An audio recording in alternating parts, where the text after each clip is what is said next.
Hi, welcome to another edition of Delicious Dishes. I'm Jada Ackerman, and today your host is going to be my youngest son, Noah Ackerman.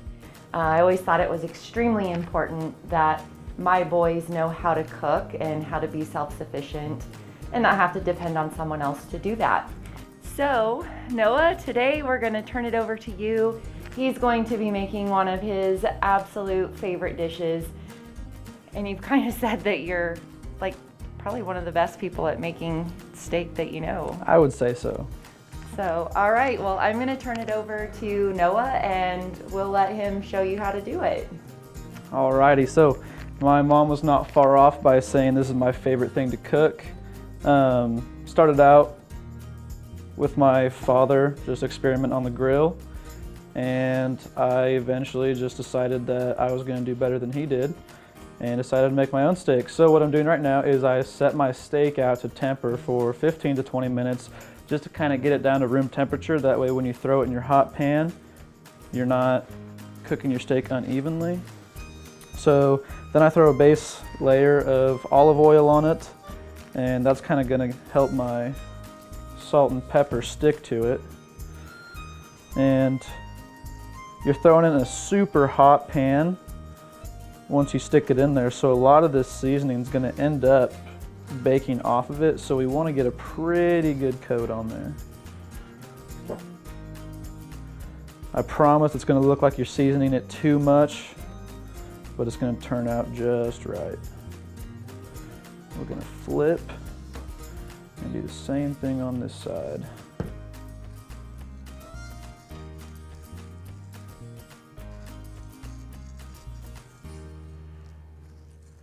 Now, it is best that you always have something to wipe your hands off near you because it starts to feel disgusting.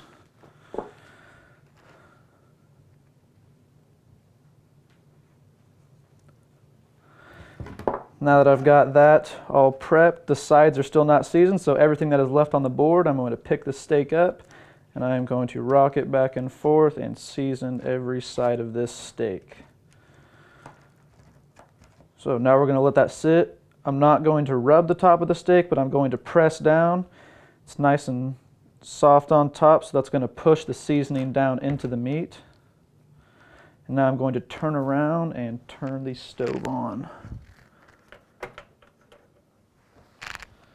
So for cooking a steak like this in the pan, you want to get a super good crust on it. It's going to have that nice hard outer shell, and it's going to have the real nice medium rare inside of it. So we need to have a ripping hot pan. We're going to throw just a tiny bit of oil in there, throw the steak on, sear the outside, and then we're going to throw butter in it. The butter is going to melt around the steak. Fat and salt inside there is going to make it taste amazing. Once it's all melted, we're going to baste the steak with it a little bit. We're going to get the internal temp to about 120 to 125, perfect medium rare. We're going to take it off there. We're going to cut it on the board, and we're going to show you guys what we did.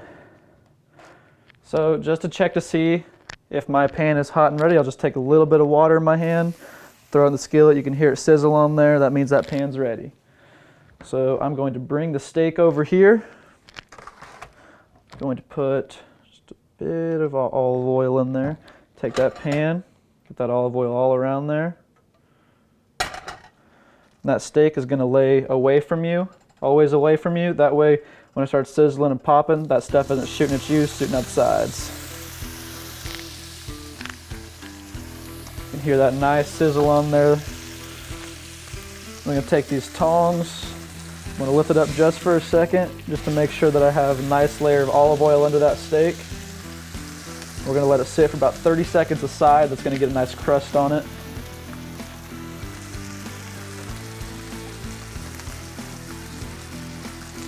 And I'm on high heat right now just so I can get that outer crust.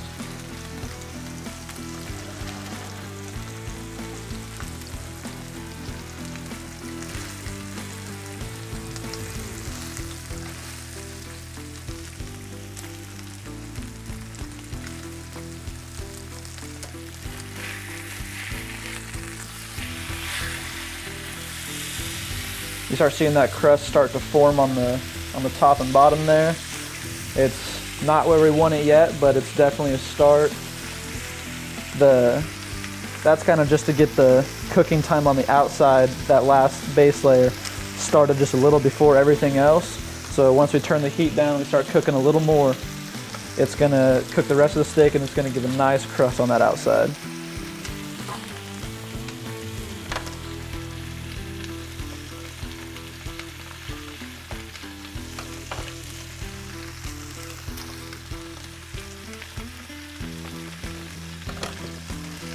All right, so I'm gonna go ahead and take the heat down to just above medium.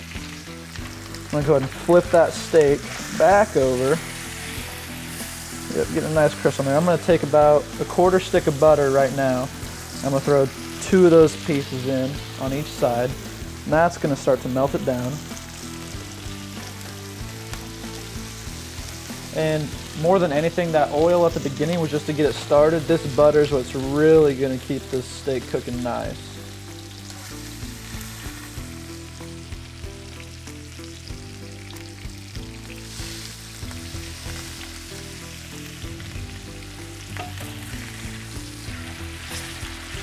My biggest piece of advice with cooking a steak like this is making sure you're flipping it every 30 seconds.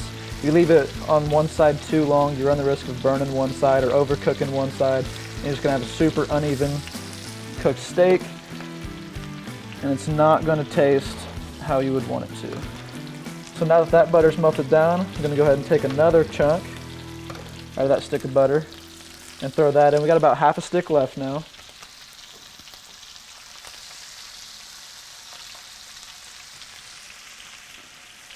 Sometimes I set a just knob of that butter on top. It's gonna start melting down on top of the steak. Start getting in there a little bit. I'll flip it right on top of that piece. It'll melt under it.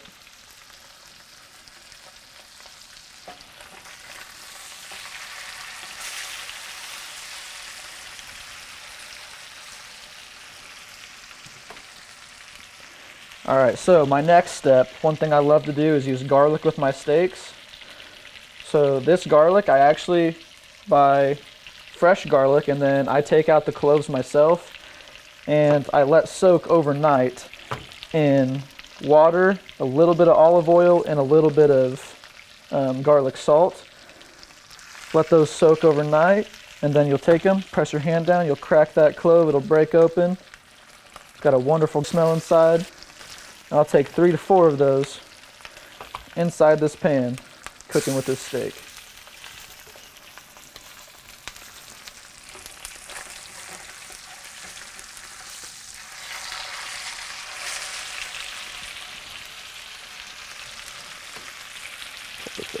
All right, now that we're starting to get a crust on both sides, this is not the complete outside because we still have the end and the fat cap, right? So what we're gonna do is we're gonna use this pan to our advantage. We're gonna take that butter, all that hot butter and oil, we're gonna tilt it to the side, and we're gonna set that steak up on its side, and we're gonna sear that end.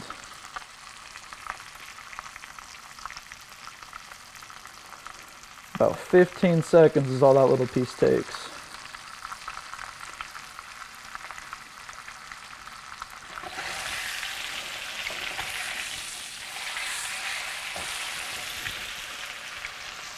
So personally, I am cooking this steak to medium rare. I like a little redness in mine. Contrary to people's belief, when you cut into a red steak, it is not blood. It is actually a mixture of myoglobin and water. Just kind of looks like blood, and when somebody said it, I guess people took it up. However, the most tender steaks you will eat will be medium rare, if not rare.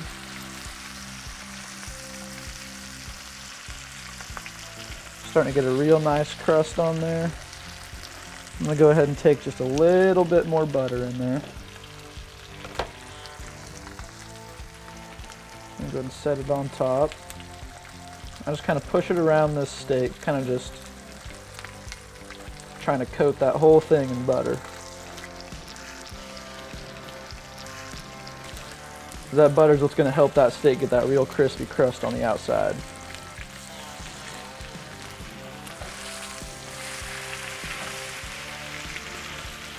So right now I'm going to go ahead and take a temp of the inside, see what we're looking at.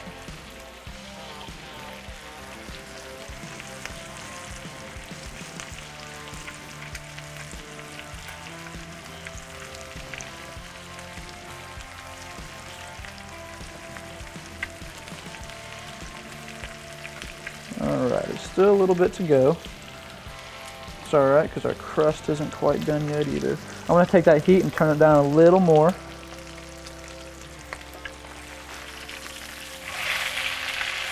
There we go. That's got a nice scraping crust on there. So like I said earlier, your steak is going to lose a lot of that seasoning in the process of cooking. So throughout the process, I like to take a little bit of salt every now and then, sprinkle it on, and a little bit of pepper. Salt and pepper are the only two real seasonings that I use on my steaks. That's all it needs. That's, you know, I've used a lot of different seasonings in my time of cooking steaks, and I found that the best ones you will eat are cooked by salt and pepper every time. Turn it down just a little bit more. If you notice your steak is cooking a little faster on the outside than it is the inside, your heat's probably just too high. You go ahead and turn it down. It's gonna make all the difference in the world. You're gonna slow that cooking process at the outside down, start to ferment up the inside with that low heat. Just a little bit more salt here. So I'm taking the temperature here again. We're looking at about 105 right now. So for medium rare, I want to have my temperature at about 100 to 125 for perfect medium rare. To take a perfect temperature, you're just going to take the fattiest, thickest part of this steak. You're going to stick your meat thermometer in there, and it's going to tell you what you're looking at. And another way, say you don't have a meat thermometer at home, I didn't always have one either. If you make a light fist with your hand, right here by your thumb, that's going to be rare. Up here right on your wrist, that's medium rare. Here's medium, here's well, and then up on this bone is going to be well done. That's just a little trick that I learned watching some people cook that helped me out until I was able to get myself a meat thermometer. Now, personally, I didn't always know why that they're touching a steak that's in a hot pan, but you know, some people do. And you can even take your tongs and you can kind of judge a feeling with that, but really it's not all that hot when you touch it. Just make sure you're not sticking your hand on a pan.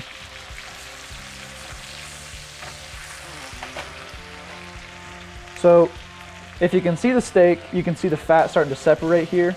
That's going to happen anytime you have real thick marbling in a steak like this one had. This one was a bone-in ribeye, so with that bone left in, that thick marbling through the center is going to be pretty hefty. When you cook it like this, when you want a really nice crust, it's going to separate out, but no worries, you cut it up, it looks perfect, and it tastes great.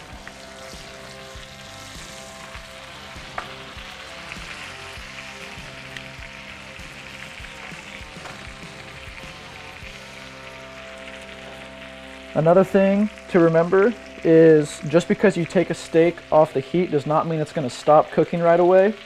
So I will take my steak off at about 115 degrees internal temp, just because as soon as it's resting, it's going to cook even further.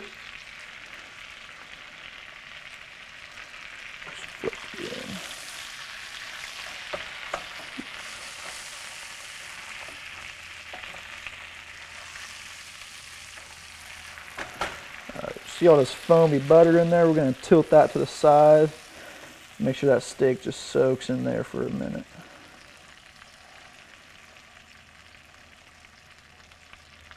Perfect.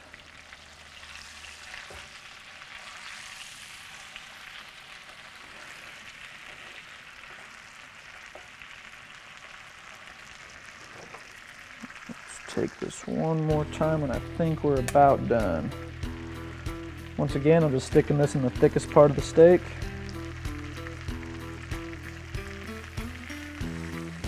Perfect. The 120 there is a little further than I wanted. So I'm going to kill the heat right there. I'm going to take some cilantro and I'm going to throw it in the side of the pan. Now this pops a little bit, so I always throw it away from me. But I'm going to keep it just on the edge of that steak. And once it starts cooking, you're going to start to smell it. It smells great. Pairs great with the steak. It's going to cook down a little bit.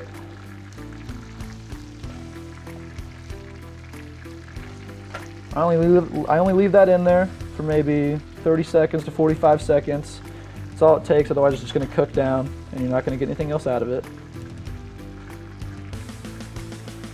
Cilantro also doubles as a garnish. As soon as you cut your steak, you can throw a piece on there. It looks pretty nice. All right, so we're gonna go ahead.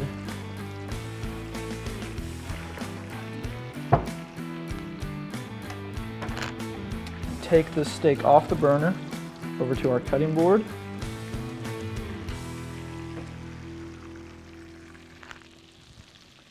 Alrighty, so back over here, steak nice and hot. We have the bone over here.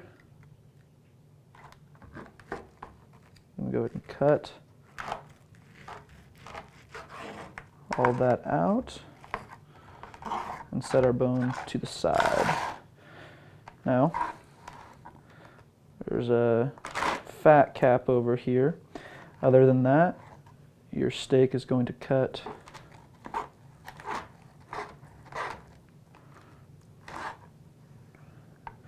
and we have a little bit more done on the side. That's because we have that crust. It's going to be red in the center.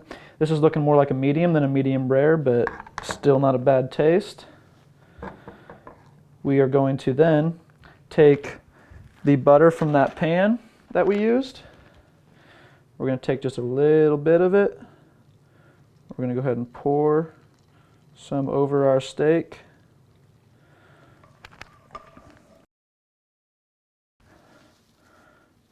Go ahead and take just a few cilantro leaves, throw it over it, take the fat cap out, take the bone out. Looks great. Ladies, I promise your husband will want to throw his grill out after you taste this one. So that is my perfect way of making a steak. Thank you guys for tuning in, and we'll see you next time.